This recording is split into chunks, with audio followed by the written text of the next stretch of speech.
Alright, people, it's time to enter the Nightmare Room. Now, unlike Goosebumps, and, well, just like Goosebumps and The Haunting Hour, this was from a book series that was created by R.L. Stine, but unlike Goosebumps and The Haunting Hour, this was actually an American production, and as such, we actually had some recognizable actors in this, not just Canadian actors. And there were up-and-coming young stars at the time. For instance, in the first episode, Don't Forget Me, which stars Amanda Bynes, who at the time was, high on the Amanda Show and all that and stuff. And Jim Meskimen, who plays her father in this, and you may know him from many, many voices that you might not be able to recognize, but he is one of the great voice talents. By this point, I think he'd been on, The Fresh Prince of Bel-Air. He had a recurring role, and he was on the original UK version of Whose Line Is It Anyway? But yeah, so, you're going to see going forward that there are many other, recognizable actors in this than there would be in Goosebumps or Haunting Hour. So, this first episode, now the show only ran for 13 episodes on the Kids WB block back in, 2001, 2002-ish, 2003-ish, back then. And only lasted 13 episodes. Now, I only have access to the first 11 episodes. The final 2 episodes, which was a 2-parter called Camp Nowhere, I can't find the whole thing. I can find both part 2 and one part of part 1, but I can't find, so I'm not going to do that one. I'm going to do the first 11, that's about it. So, with that in mind, this first episode is called Don't Forget Me. It stars Amanda Bynes as a girl whose family moves into this new house. And from what I've gathered, it's in the same town, right? Because her friend is there. Her friend that she's known, he shows up, so it's got to be in the same town. So, by the fact that this house, by the end we find out a lot of things about this house. And by the fact that they didn't already know about this house, being it's in the same town that they've been in, I'm assuming that they're moving to a new house in the same town. So the first half of this episode is really uneventful. It has this weird, creepy homeless guy staring or looking around and stuff. And Peter, the younger brother, going down to the basement, and we see that there's a crack with a yellow-orange light in the basement. But it's just getting acquainted to the characters, really.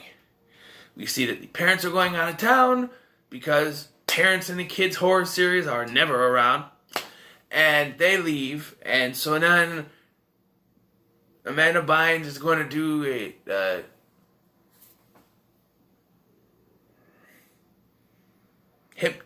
hypnotize her little brother.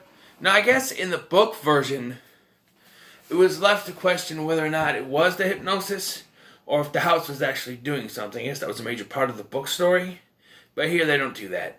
They just say, they tried to make it look like it, but books and TV shows are different. The books follow the main character.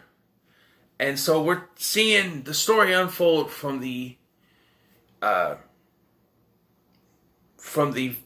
view of the main character.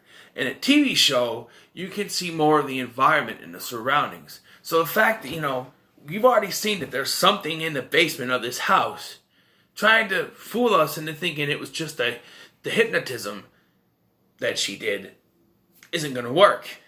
And that's what they tried to do. They tried to keep some of the, allure, some of the questions in the book. They're in the book, in the episode. But it doesn't work when we've already seen that there's something in this house. So she finds out that her brother is losing his memory. He doesn't remember who he is or who she is, and he's kind of losing his memory and stuff, and she finds him in the basement. The next day, she goes to pick her brother up, and they have no record of him being in that school. Remember that, because they try to do a big twist at the end, sort of. And and it doesn't work with this context. She also talks to her friend about Peter, and he can't remember Peter. And she runs away from the house, and she runs into the homeless dude. The homeless dude tries to tell her what's going on with the house, and she doesn't believe him. And I think the only reason they have her not believe him is so she'll run back to the house, because she was running from the house. She was afraid of something from the house. And then when the homeless guy talks to her about what's going on, she doesn't believe him. And then she runs back to the house when she sees that her parents are home. They don't remember who she is either, even though she hasn't been affected by the thing like Peter was. Now, you can factor in the fact that maybe Peter was affected faster because of the hypnotism, because the guy I watched who did the review said that he was faking the hypnotism part, but I actually don't think he was. I think when he was hypnotized, it was actually real, because he seemed really out of it. I think that was part of the house taking him. And the hypnotism helped, and that's why she's not as affected as quickly as he did. But it still doesn't make sense that they wouldn't know who she was. If anything, she should be an only child. Much like the Cuckoo Clock of Doom, where, they don't remember Tara. But anyway, so she tries to convince them. She runs in the house. She tries to convince them. She tries to show them pictures. They don't know who she is. Then she realizes. Because earlier in the episode, they break a picture. Her and Peter are goofing around, whatever, after the thing. She thinks that he's faking hypnotism, so she pushes him, breaks the picture, and she throws it in a dumpster outside. So she goes outside. Yeah, you see this coming. She digs in the trash, and she finds the picture. And she says, because the picture was outside the house, it wasn't affected. But wait. Then, how come he wasn't in the school database? How come your friend didn't know who Peter was? Picture's not affected, but people were? That makes no sense to me. Like, how can a picture not be affected because it's outside the house, but your friend and the lady and the school database, your friend and the school database, which is both outside the house, are affected? The only thing I can think of is that if people if they're trying to do two things, like they wrote in like, oh wait, if people know who he is outside the house, that would we'd have to explain about missing kids, and because the story is that they forget who the kids are, we have to do the database and the best friend. But then the thing with the picture doesn't work. I don't know, but they use that, and she starts saying the words that the mom told her when they were leaving, like, be responsible and don't break anything, so like that. And then they get the memory back, and they run down to the basement to get Peter, and then the homeless guy shows up, which, dude, if you could get in the house that easy, why didn't you do it before, huh?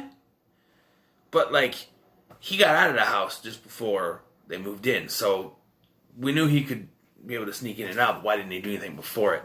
He just kept trying to convince her that something was going on. Why, he could have done something himself. He even said he wanted to go back because he realized that it's not the same, time period as when he left. And he goes back, Peter is freed, and then we get cut to a new family moving in to this house, and it's going to start all over again.